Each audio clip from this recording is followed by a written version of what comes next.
The boy was startled from his musings. Here he stood thinking of matters that were entirely unnecessary, and he had not yet found a way to save himself.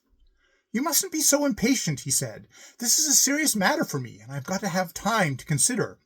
"Well, then, consider another moment," said Father Bear, "but let me tell you that it's because of the iron that men have become so much wiser than we bears.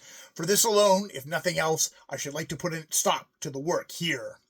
Again the boy endeavored to think out a plan of escape, but his thoughts wandered willy-nilly. They were taken up with the iron, and gradually he began to comprehend how much thinking and calculating men must have done before they discovered how to produce iron from ore, and he seemed to see sooty blacksmiths of old bending over the forge, pondering how they should properly handle it. Perhaps it was because they had thought so much about the iron that intelligence had been developed in mankind, until finally they became so advanced that they were able to build great works like these. The fact was that men owed more to the iron than they themselves knew. "Well, what say you? Will you or won't you?" insisted Father Bear. The boy shrank back. Here he stood thinking needless thoughts, and he had no idea as to what he should do to save himself. "It's not such an easy matter to decide as you think," he answered. "You must give me time for reflection."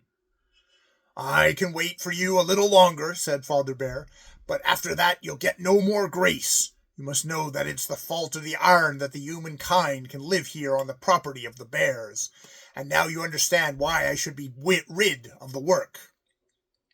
The boy meant to use the last moment to think out some way to save himself, but, anxious and distraught as he was, his thoughts wandered again. Now he began thinking of all that he had seen when he flew over the mining districts. It was strange that there should be so much life and activity and so much work back there in the wilderness. Just think how poor and desolate this place would be had there been no iron here. This very foundry gave employment to many, and had gathered around it many homes filled with people, who, in turn, had attracted hither railways and telegraph wires and— "Come, come," growled the bear, "will you or won't you?" The boy swept his hand across his forehead. No plan of escape had as yet come to his mind, but this much he knew. He did not wish to do any harm to the iron, which was so useful to rich and poor alike, and which gave bread to so many people in this land. "I won't," he said. Father Bear squeezed him a little harder, but said nothing. "You'll not get me to destroy the ironworks," defied the boy. "The iron is so great a blessing that it will never do harm to it." "Then of course you don't expect to be allowed to live very long," said the bear. "No, I don't expect it," returned the boy, looking the bear straight in the eye. Father Bear gripped him still harder. It hurt so that the boy could not keep back tears, but he did not cry out or say a word. "Very well, then," said the bear, raising his paw very slowly, hoping that the boy would give in at the last moment.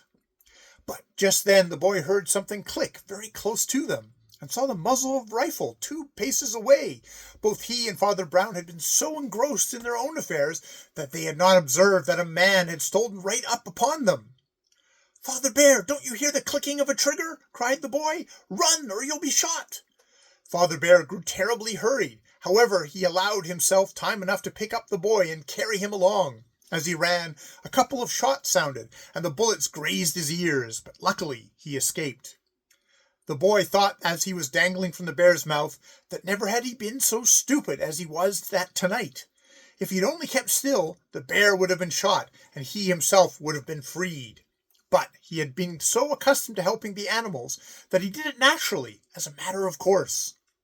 When Father Bear had run some distance into the woods, he paused and set the boy down on the ground. "Thank you, little one," he said.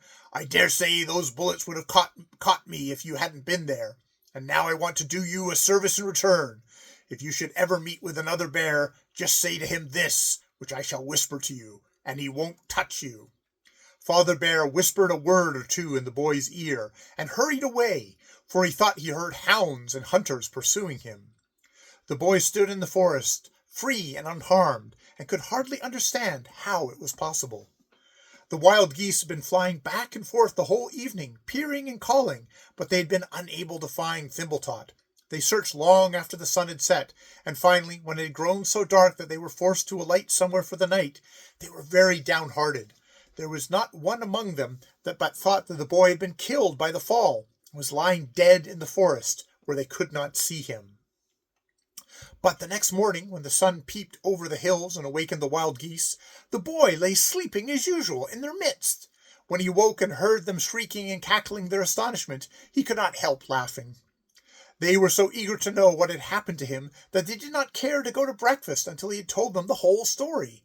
The boy soon narrated his entire adventure with the bears, but after that he seemed reluctant to continue.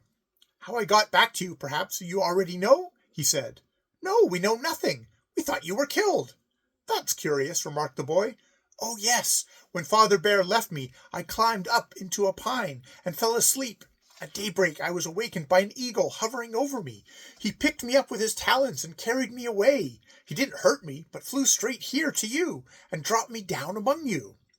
"Didn't he tell you who he was?" asked the big white gander. "He was gone before I had time even to thank him. I thought that Mother Akka had sent him after me." "How extraordinary!" exclaimed the white goosey gander. "But you are certain that it was an eagle?" "I had never before seen an eagle," said the boy, "but he was so big and splendid that I can't give him a lowlier name."